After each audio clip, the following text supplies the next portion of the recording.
Hey, bud, let's party this Saturday at the Brewery Collectors Club of America show in Monaca, Beaver County. Right at the PNA? You're vice president of this club. What's going to be happening this Saturday? Well, this we call our Winter Blast show, Scott. It's been an annual affair we've had for quite a few years, and our organization, the Old Froth chapter of the BCCA, Brewery Collectors Club of America, we're a locally Pittsburgh-based chapter of the national organization, and we have 5 local shows per year. And this one, called our Winter Blast, kicks off the season, beginning that Saturday, next Saturday, the 6th. And it's the one and only one that we have in Beaver County. And ironically, this is probably our most well-attended local show in the area. And we've got collectors coming in from 5 different states, actually. So as far away as California. Now, what are we collecting? We're talking beer memorabilia, right? Any beer-related advertising. You know, the people have a fondness for remembering the sign or the clock that they grew up with in the basement or in the bar or in the local tavern when they were starting to drink underage or whatever the case might have been. But, you know, maybe Uncle Harry worked at the local brewery and he'd bring home that Duquesne or Fort Pitt clock. And there's a sense of nostalgia about it, and that's what it's all about, the preserving the history of the breweries. And we've been blessed with so many local breweries in our area over the years that there's an abundance of merchandise to collect. Your collection is very oriented to the Western Pennsylvania tradition. There's history here. Talk about some of these historic pieces here. Yeah, Scott. Well, this item here, for example, Silver Top, Give It a Whirl. Well, obviously, Pittsburgh's a hockey town. You know, the Pens are doing great.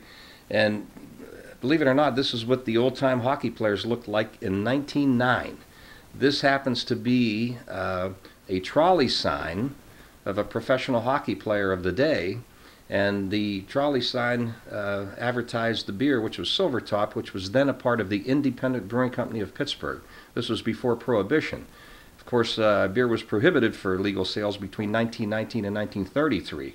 In 1933, Independent Brewing Company came back for just a short year, and then the name was changed to Duquesne Brewing Company of Pittsburgh. And they were housed on the south side all those years up until 1972. You've got some Duquesne taps down here, I see. Yeah. These are heavy. These aren't the kind you see at your bar now. This is glass? What is this made out of? They don't make them like this anymore, Scott. This is glass. And these are the types of tap knobs that were made in 1936. And ironically, it was a local company by the name of Newman Company, J.E. Newman Company in Pittsburgh, who manufactured this knob.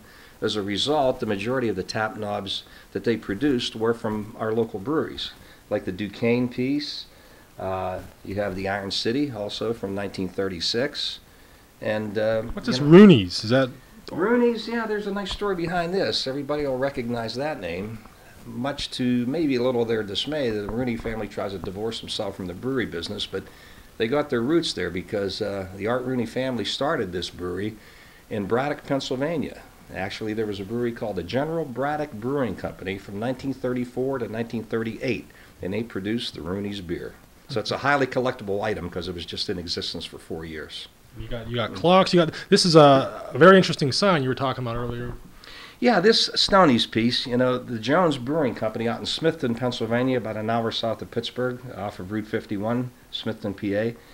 They were in business starting in 1907 by a Welsh immigrant named Stoney Jones. So he produced the Stoney's beer, which has been around for all these years and still is. And actually, that's part of the family of Shirley Jones, the actress.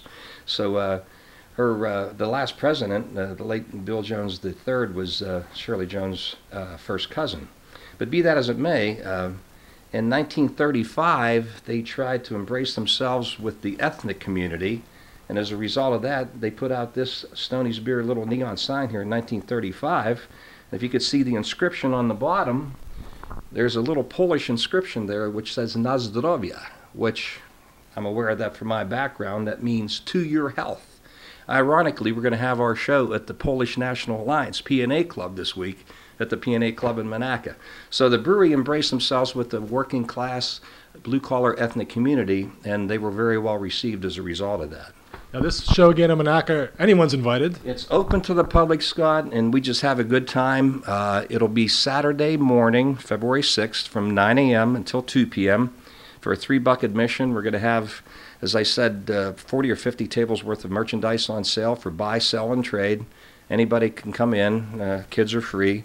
And you can browse around and take a look at all the merchandise. And if somebody likes what we're doing, they're welcome to join the club as well. So we just have fun and have these local shows like this 5 times a year. We preserve the history of the old breweries, and it's a good, jovial, good time. Nostrovia. You got it.